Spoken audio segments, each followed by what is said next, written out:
Muy buenos días, soy Gabriel Loaiza Pérez, alumno del máster en formación del profesorado de secundaria, bachillerato, formación profesional y enseñanza de idiomas por la UNED, especialidad educación física. Esta es la presentación del trabajo correspondiente a la asignatura de proceso de enseñanza-aprendizaje en educación física y deporte, correspondiente al segundo semestre. El tema elegido es el tema de las variables psicológicas en el rendimiento físico-deportivo. Creo que es básico el conocimiento de estas variables y es una forma de aunar tanto el aspecto puramente educativo con el aspecto competitivo, que pueden ir de la mano en un ámbito tan abierto y tan diverso e integral como la educación física. Por lo tanto, es un tema que me parece muy interesante, conceptos como la motivación, la resiliencia, los grados de estrés, ansiedad, para profundizar en él y ver cuál es la situación en la que actualmente la educación física se encuentra. A continuación utilizaré una serie de diapositivas donde trataré de explicar la base teórica sobre la que sustentar la posterior aplicación práctica. Al tema lo he denominado como la importancia de la psicología en la educación y el deporte. Creo fervientemente que van de la mano. Así que comencemos. Antes de hablar sobre otros conceptos, quiero reflexionar sobre los presentados por Chema Buceta, donde habla que los elementos psicológicos aplicables en el deporte y en el aula son la motivación. Esta parte de dentro es intrínseca, pero creo que como profesores, como docentes, entrenadores, podemos influir positivamente. Hay que hacer especial hincapié en enseñar a tolerar el error. El estrés, que se produce a partir de la competitividad, me hace reflexionar. Los exámenes son competitividad. Autoconfianza. Enseñar al alumno que si trabaja, probablemente tendrá altura psicológica y conceptual en los exámenes. La atención es otro concepto básico. ¿En qué momentos, a qué hay que prestar atención? El aula debe tener en cuenta esta variable psicológica porque el alumno no puede mantener esa concentración durante una hora. Y hay que buscar otras herramientas, otros medios donde permitir ese esparcimiento del alumno que le permita volver a captar la atención. Hay que actividad, imprevisibilidad, etc. Habla de diferencias también entre deportes individuales y deportes colectivos. En el aula, ¿cómo podemos entender esta diferencia? Creo que la enseñanza va hacia el trabajo en grupo, también la vida y las nuevas necesidades sociales. Dar autonomía a los centros es otro de los conceptos indispensables en educación. ¿Por qué? Porque estos conocen el contexto, conocen las necesidades de la sociedad en el entorno en el que se da ese instituto, esa escuela. No podemos aplicar medidas globales en contextos particulares. Tras esta lectura se me viene a la mente una serie de preguntas que responderé en las siguientes diapositivas. La que más me llama la atención es el concepto de transversalidad, pues marca las relaciones humanas de que todo está conectado entre nosotros. ¿Es la neurociencia el futuro de la educación? Muchas investigaciones apuntan en este sentido. El paradigma de la neurociencia habla de que es fundamental despertar experiencias emocionalmente significativas en el alumno y solo de esta manera se aprenderá. Por tanto, se reformulan las cualidades necesarias en educación y deporte. Dedicación y compromiso, voluntad, autorregulación, autoaprendizaje.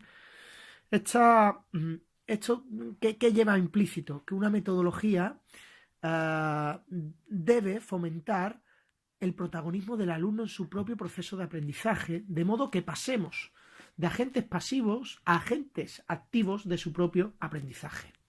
Perseverancia, curiosidad, ambición, resiliencia son conceptos que quizá están más ligados a las necesidades de la sociedad actual que los presentados por Buceta. Una clave que viene determinada desde el ámbito de la neurociencia es la tolerancia al error, para que el alumno no tema el fallo y se le invita a construir su propio aprendizaje con esfuerzo y deseo por aprender. Atendiendo a todo esto, he querido coger las ideas de mi trabajo final de máster sobre metodología del entrenamiento, porque creo que tanto el entrenamiento como la clase de educación física y de la educación en general tienen mucha relación. Mi trabajo versó sobre la neurociencia y cómo poder aplicarla. creo que hacia donde va a ir la educación física es hacia un aprendizaje teniendo en cuenta las variables psicológicas de las que hemos hablado antes. Para ello, ¿cómo deben ser las clases? Pues deben tener una implicación cognitiva del alumnado. Para ello, el aprendizaje debe ser activo, es decir, ellos son los protagonistas y el profesor el guía. ¿Esto qué trae consigo? Pues que la clase debe provocar una serie de conflictos donde la base metodológica sea el descubrimiento guiado y la resolución de problemas. Por medio de ello, el alumno comprenderá lo que se quiere aprender. Pero todo ello necesita de situaciones inesperadas que pueden generar un pequeño caos organizado. Barça Universitas acuñó el concepto de trabajo en multiáreas, donde hablaba que las capacidades coordinativas eran la base para la adquisición de todas las demás. Por tanto, creo que la educación física debe atender a estas necesidades por medio de la generación de respuestas inconscientes. ¿Estas cómo se van a conseguir? Gracias a la diversidad de escenarios. Esta diversidad de escenarios permite la tolerancia ante respuestas fuera de la normalidad, es decir, tolerancia al error. Por último, todo esto deberá estar regulado bajo el paraguas de la transversalidad. Todo está interconectado. Somos seres sociales y la educación deberá dar respuesta a ello. Con todo esto propongo una actividad basándonos en el concepto de multitareas, donde se plantea una tarea correspondiente a un circuito para el desarrollo de las capacidades o competencias coordinativas. Va.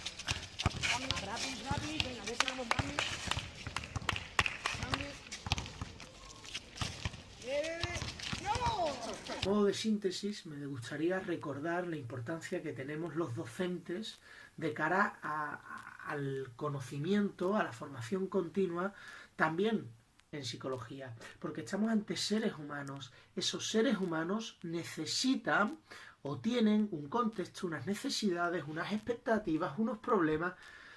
Por tanto, como profesores debemos ser conscientes de ello. La formación continua en eso es básica, no nos podemos quedar en una única asignatura. La metodología que propongo a raíz de ello es una metodología en continua construcción, no es estanca. Una metodología basada en el constructivismo, donde sea el propio alumno el que conduzca su proceso de aprendizaje y lo oriente a sus necesidades, siendo los profesores la guía. Por último, quisiera destacar la importancia de los impactos emocionales significativos en el proceso de enseñanza-aprendizaje. Por último, destacar la bibliografía utilizada, la correspondiente a la asignatura, la lectura 6 de Chema Buceta, y utilizando también de forma complementaria la obra de Iván Rivilla sobre neurociencia y educación, publicada en 2018, documentación inédita del profesor Javier Oliveras Bertran, del INEF de Barcelona, y mi trabajo final de máster sobre metodología del entrenamiento basándonos en un método de la neurociencia, en el método de la neurociencia.